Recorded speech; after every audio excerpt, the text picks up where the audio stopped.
Developing news, we are learning more about the investigation into a man police say stabbed 4 people at a Catholic church in Albuquerque. We know that man is in jail right now. The people who were stabbed are still in the hospital as we are learning their names. And St. Jude Thaddeus' sanctuary is closed this morning. That's where we're going to start right now with News 13's David Romero, who is at the church. Bring us up to date, David. Well, Matt, of course, St. Jude's pastor doesn't know when exactly the church will reopen to parishioners for Mass. And, of course, he says if he has to, he'll open up a second one to accomplish that. Now, this is all after what happened here at St. Jude's Church yesterday afternoon.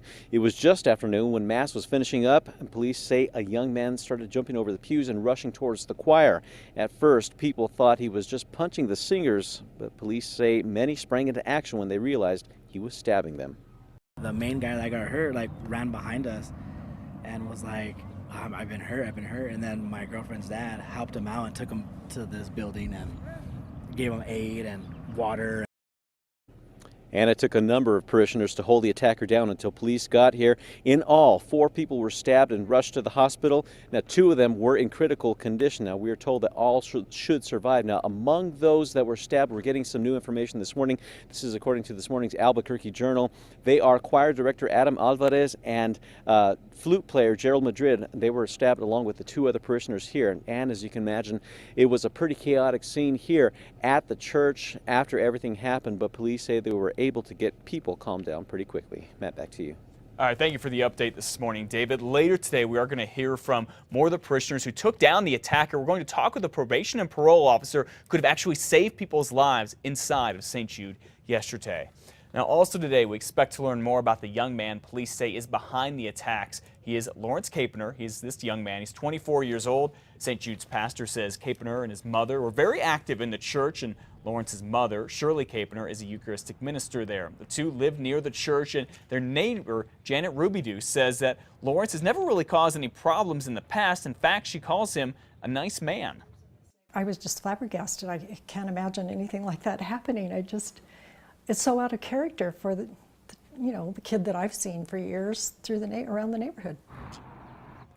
Well, St. Jude's pastor, Father John Daniel, says he never saw any signs that Lawrence Capener might have hurt or attack anyone, but he did say that Capener, quote, has had some challenges in the past. Archbishop Michael Sheehan is still shocked by what happened at St. Jude yesterday. He sent us a statement saying, and I quote, "I am deeply saddened by the incident that took place. This is the first time in my 30 years serving as Archbishop in the Archdiocese of Santa Fe and as Bishop of Lubbock that anything like this has occurred. I pray for all who have been harmed, their families, the parishioners, and that nothing like this will ever happen again." Of course, keep it here on KRQE. We're going to continue to follow the attacks at St. Jude Thaddeus. We'll have much more on air later today. You can always get the latest on our website at krqe.com. Elizabeth. 2 brothers are facing an open charge of murder after a shooting took place at a Farmington mall over the weekend. These right here are pictures of the scene sent to us by a viewer. Cops say 22-year-old Alejandro Ramirez and his brother, 28-year-old Luis Ramirez, shot a man outside the Animas Valley Mall Saturday afternoon.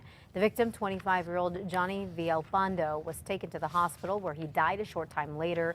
The brothers are each being held on a $1 million cash-only bond. It was a scary moment for customers and employees at a Walmart in Ruidoso Downs. Someone called in a bomb threat. The Ruidoso Free Press says it happened Sunday afternoon. Police quickly evacuated customers. A police spokesperson says no explosive devices were found, but the department is taking the matter seriously, especially in the wake of the recent Boston bombings. A man accused of selling fake New Mexico driver's licenses to people who are here illegally is expected in court this morning. Police say Gordon Leong and 3 other people were able to get more than 60 driver's licenses and sell them for $1,500 each. Leong now faces nearly 400 counts of fraud and forgery charges. An Albuquerque woman is facing child abuse charges after allegedly giving her 14-year-old son some drugs, and cops say it was because she was apparently trying to save money on food. Sheriff's deputies arrested Diana Milkelboss and her boyfriend Jesse Swan this weekend after deputies say the teenager admitted to being high on the synthetic drug spice, basically synthetic marijuana. Investigators say Milkelboss gave the teen the spice so he could curb his appetite so she wouldn't have to buy any more food. I'm not saying what she did was right, But what I'm saying is what she did was to keep the peace so he wouldn't just freaking spaz out. That was a neighbor there. Milka Boss was in court this weekend on child abuse charges. She is free after she bonded out of jail on Saturday. Well, a pilot and his passengers should be counting their blessings this morning after the small plane they were in, went off the runway at Albuquerque's Double Eagle 2 airport. Mexico State Police say Ronald Harmon landed his plane there yesterday morning. The winds blew it off the runway, then tipped it over. Both Harmon and his passenger were able to get out of the plane. They are okay.